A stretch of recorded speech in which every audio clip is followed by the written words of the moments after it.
Hey guys, Stealth here and welcome back to Ultimate Admiral Dreadnoughts. In today's video, I'm looking at a Naval Academy mission. Now, normally these aren't too spectacular. They have a set battleship, cruiser, destroyer, whatever you need to make, and you have to take on a pre-designed, well, sort of pre-designed or pre-compositioned fleet. The power of Dreadnoughts is one of those scenarios. It's a scenario that can allow you to build something that maybe should not exist. What I was doing today was just going through the Naval Academy missions, and I thought, you know what, I'm going to try and get to those newer missions. So I'm working my way down the list to complete the missions, and I come across the power of the Dreadnoughts. Now, Alpha 9 introduces quad turrets. And in this case, the map, or the mission is called the power of Dreadnoughts, right? Dreadnoughts, keep that in mind. You will build battleship, but then again, the game considers everything a battleship so long as it falls into the battleship category, which means early on Dreadnoughts and later on super battleships and everything in between.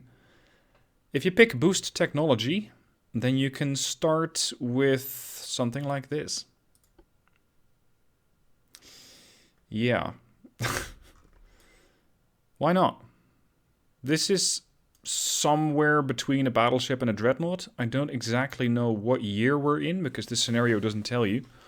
All I know is that I have 50,000 in budget. Sorry, 50 million in budget. I can build ships with a maximum displacement of 16,500 tons. And I was doing this mission, I was going through the editor and I looked at the guns and I thought, that's quadruples. And I can put 14-inch guns on there? Okay. The 15-inch guns, in case you're wondering, they don't fit. They are too big for the hull. But the 14-inch, they do fit. They just fit. This monstrosity should not exist. It's a really weird design.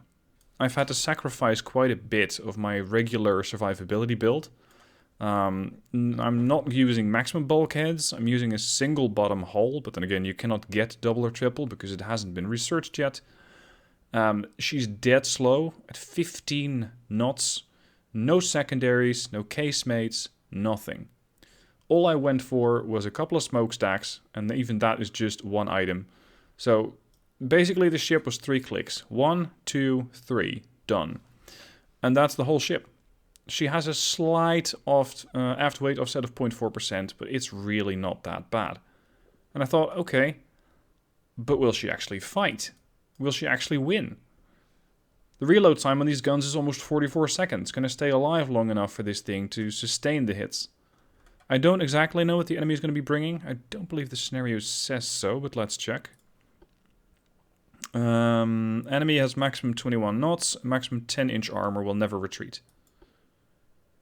Now, for reference, these guns, in case the enemy brings 14-inch guns, they can penetrate about 10 to 28 inches of armor. That is significant, because that is if the enemy brings 14-inch guns. I already have an armor quality buff of 103%. So an armor belt of 11-inch is going to really take a couple of big buffs. And that's going to go right up to 22-inch. The 6-inch belt becomes a 12-inch belt. Now that is a bit risky, the 12-inch belt. Because the 12-inch belt will get penetrated at a range of 17,500. However, if you stick this ship bow in, and that's what I'm going to do for this particular one, it's going to lead to some interesting results.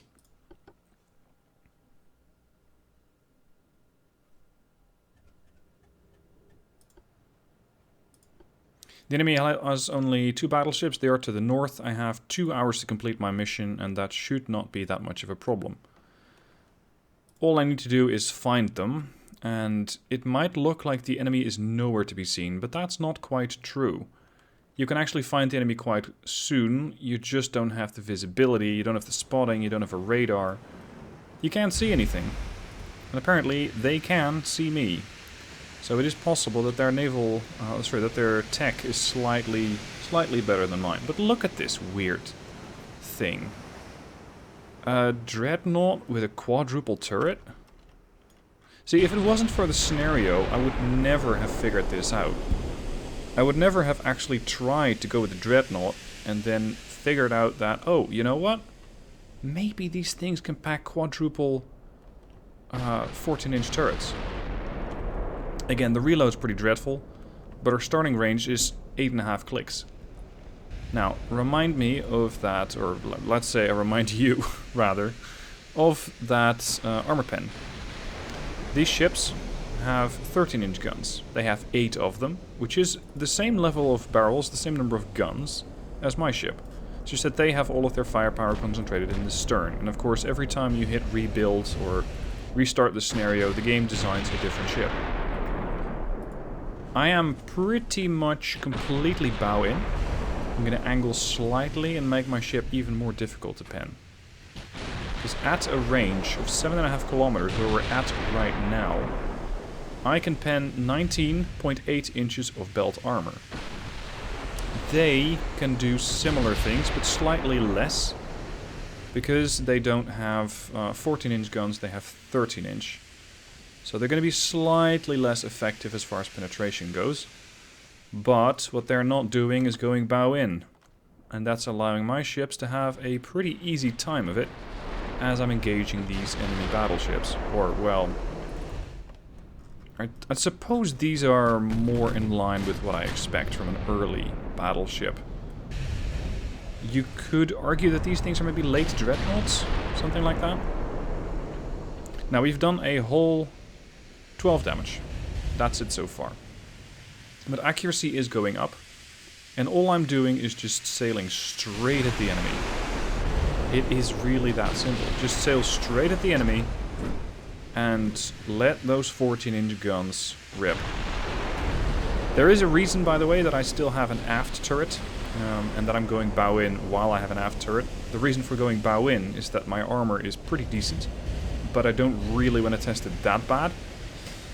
And if I only have a bow turret, the thing dips forward like crazy. You have to have a stern turret, or the weight offset is going to be ridiculous.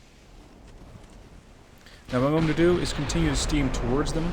I want to have armor piercing loaded, not auto-selected, because the game was selecting high explosive. And my chance to pen is going up nicely, while their chance to pen is 39%, but they have a high ricochet chance. Now, what's beautiful about these things is that, believe it or not, but this is a 360-degree turret, the stern one. So I could decide whether to swing to port or to starboard pretty quick, and I'd still be able to fire that stern gun. And I was really having a good laugh when I did this scenario, because this is something that I don't think the devs had really intended on, but it works like a charm. Now the Vittoria is already starting to flood. She has maximum bulkhead, so she can sustain a few hits like that. But there are a lot of shells incoming. And if it's up to me, I won't stop at just one flooding. Now, of course, the Zeeshan over here, the lead ship's going to take damage. The Kniaz Potemkin Tavricheski, is that right? Tavricheski is going to take some damage if the Zeeshan turns out to be not the lead target anymore. And the Varna, well, I don't think that she's going to have to worry about much anytime soon. The only thing that I'm currently a little worried about is my second turret, because my second turret seems to have completely malfunctioned.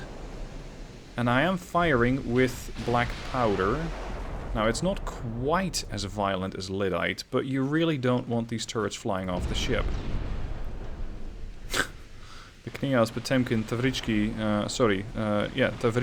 Tavricheski is also taking some damage. Some more flooding over here on the Vittoria, more flooding. See, a ship that has maximum bulkheads doesn't mean that it's impossible to flood. You just have to open up a whole lot of holes very quickly. And when you do that, well, you can have as many bulkheads as you want, but if the ship is flooding faster than you can close the bulkheads, you're still screwed anyway. Now, the scenario itself really isn't that fascinating. It's just a battle between a couple of dreadnoughts.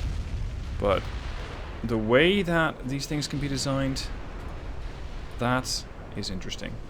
And it's also something I really want to highlight about Ultimate Admiral Dreadnoughts. It's a game that, on the one hand, gets very much people saying, "Oh, this is not realistic," or "Why don't you build your ships realistic?" Well, because it is a game, dummy. It is a game. It doesn't have to be serious. I can already see the comment section on this video going, "Oh, this game is so terrible because it puts quadruple turrets on Dreadnoughts." Please take yourself a little bit less seriously and have a bit of fun. Just imagine if something like this would have happened. I think it's great fun. Is it likely? Probably not. I don't think that... Or actually, maybe it is possible.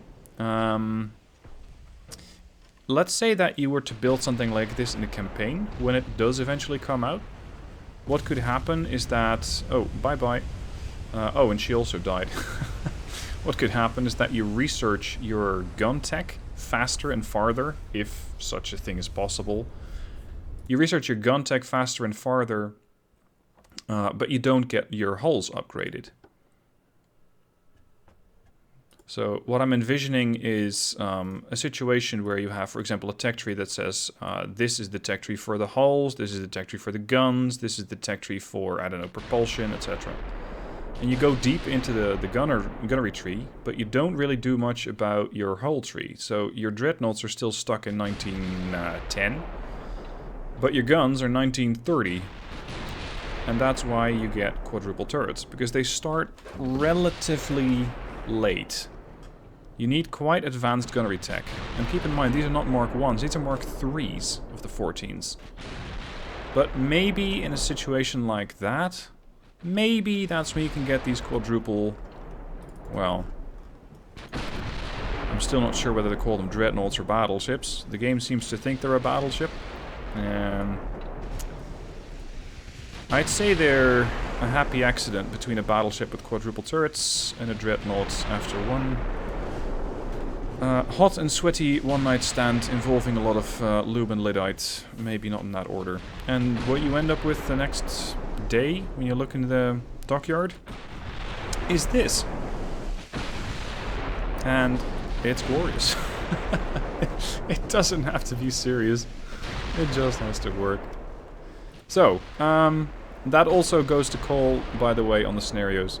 If you have an idea for a fun scenario that involves some weird shit like this, if you have the game, please consider testing it first.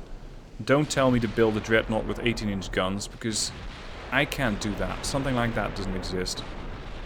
Similarly, I've had requests for 150,000-ton battleships. It's impossible. The highest you can go is 130,000 tons. Anyway, if you have an idea for a fun scenario like that, let me know. And of course, if it's something that you would like me to test against other contestants, you can do that through Taskmaster Tuesday, which will be coming up tomorrow. For now, I'm going to see if I can quickly sync the Schleswig-Holstein and the Würth. And, let's see, 11-inch guns. Can they pen me alright? Nah, not that much. Did you bring your bulkheads? Yeah, they brought the bulkheads. Okay. Can I pen them? Oh yeah, quite well. What would also be very fun to use in these ships is just to have them line abreast. And just have 12 14-inch guns constantly trained at the enemy while you're all sailing in, bow in. You're just pushing the enemy away. And again, look at how quickly these things are dying. I'm not sure whether this is something that the devs had intended or whether this is a happy accident. I don't think that this is something they would want, because it feels a bit overpowered. It feels like this is something that's a bit off.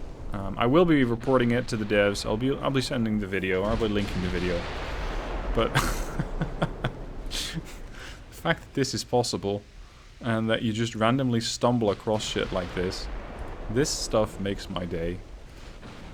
Just quadruple turrets on dreadnoughts. And look at how quickly these German ships are sinking. We got the Irid, Eridano, and Sixi again. Sixi is the name of the class. Although, I'm sure you guys in the comment section can come up with a more apt name for this particular ship. So any particular name that you would give this ship, other than, let's say, the HMS Happy Accident or the KMS Happy Accident, let me know down below in the comments. Scenarios, linked down below in the description. You can find a page where you can send those in. And, well, you know what? I'll go hunting for more of these weird scenarios, because there has to be more weird shit that you can pull. There has to be more weird stuff that you can build. All these serious builds are fun and all. I try to make stuff historical at times, but this stuff? This just gets a good laugh. At least from me. Hope you guys enjoyed it. I shall catch you soon for Taskmaster Tuesday, starting tomorrow. See you then.